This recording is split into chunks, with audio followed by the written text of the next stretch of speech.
According to the DSM-5, the diagnostic criteria for major neurocognitive disorders are as follows. A.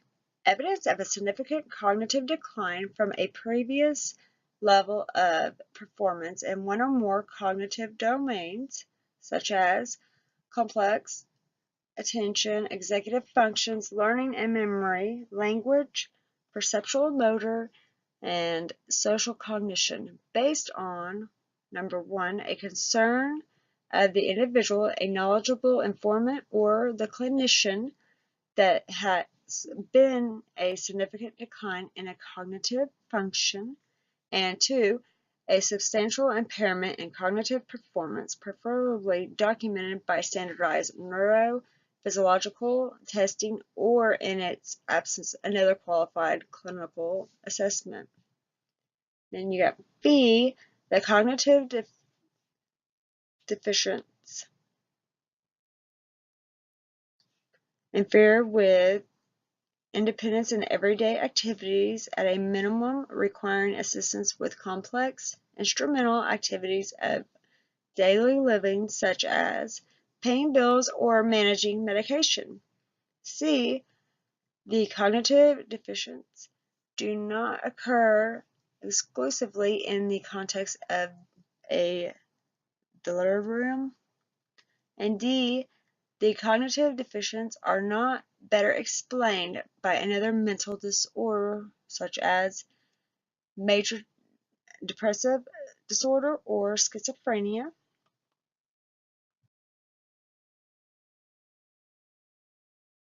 Okay, and we're still on the DSM-5.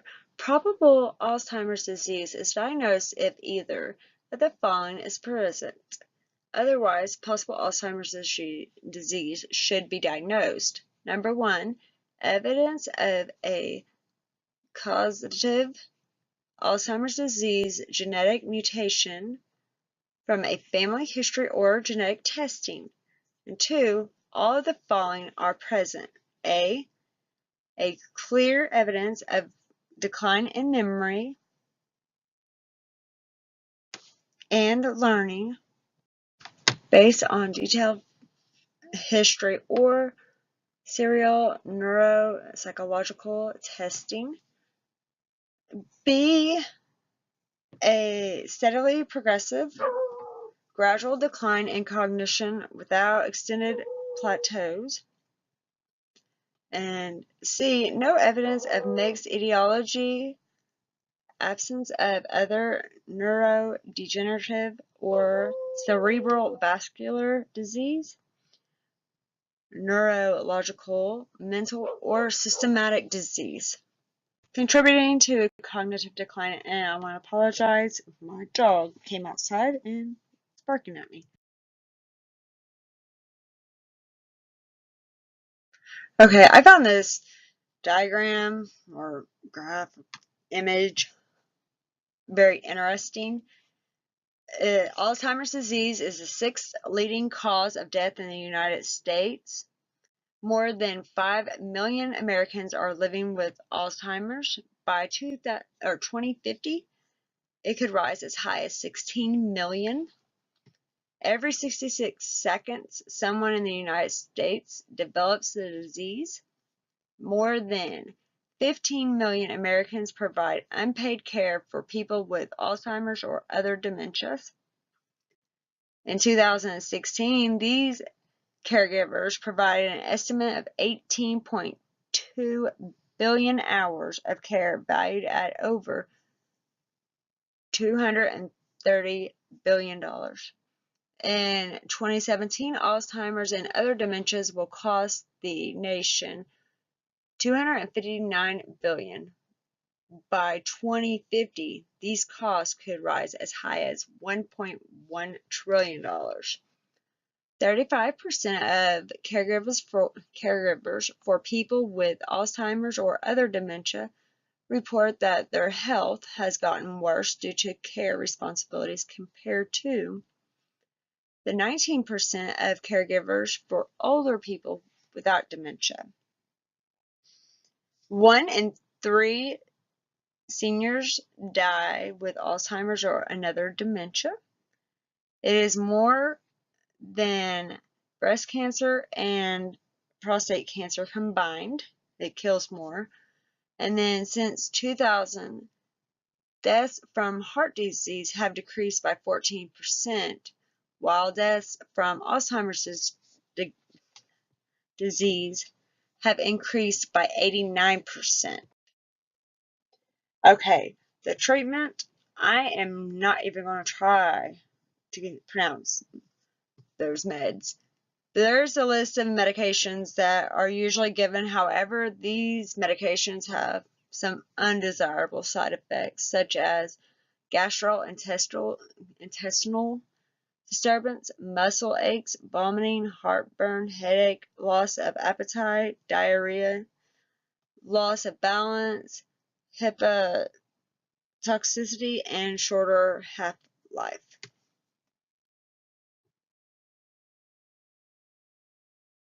And then I found this graph to be very interesting. More than 80% of long-term care is provided by family, friends, or neighbors. These informal caregivers spend many hours tending to their loved ones, and many have to balance their own families and work life.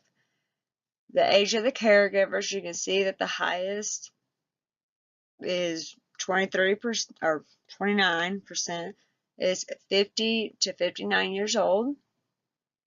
And then the next highest is 75 years and plus. And then you got the age of care receivers, which is, you got your 85 and plus. So basically from 75 to 85 years old, because there's only 1% difference, are the average for receiving care.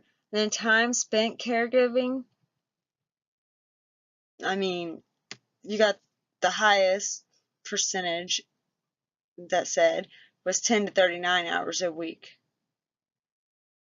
But most of the people had put that 100 plus hours a week is what they usually tend to have to put in. So I just found that one just really interesting and easier to understand. Caregivers are at risk. One study has shown that spouses or caregivers are more at risk for chronic stress and for physical, psychiatric, or overall morbidity. The same study also states that caregivers are more at risk for having heart disease. One factor that plays a role in the cause of heart disease is due to the sympathetic adrenal medullary arousal. The system, if frequently activated or sustained over time, the higher probability for the caregiver to have heart disease. Okay, I just wanted to kind of break it down a little bit more and kind of let you guys see out-of-pocket costs for individuals that are taking care of somebody that has Alzheimer's disease, which that is kind of crazy. Expected and actual impact of caregiving responsibilities. I found this one, most people thought that they were only going to contribute financially 40%, but in actuality, they contributed financially 83%. Have less income. Well, yeah, you have less income because you're spending so many hours, all that. It's, 63%. But those top three, reducing their savings, well, taking care of a loved one is not the cheapest. So there's a graph just kind of give you some better ideas about, financial and what all is going on. This one, just because you don't realize what all the different tasks that you might have to do to care for a loved one. And I was like, that is perfect because I do have a daughter with CP, and you just don't realize what all goes into it until you start writing it down and checking it off the list. And there is my references. And there is my other reference. Thank you, and I'm sorry for my pronunciation. And if you have any questions, just let me know.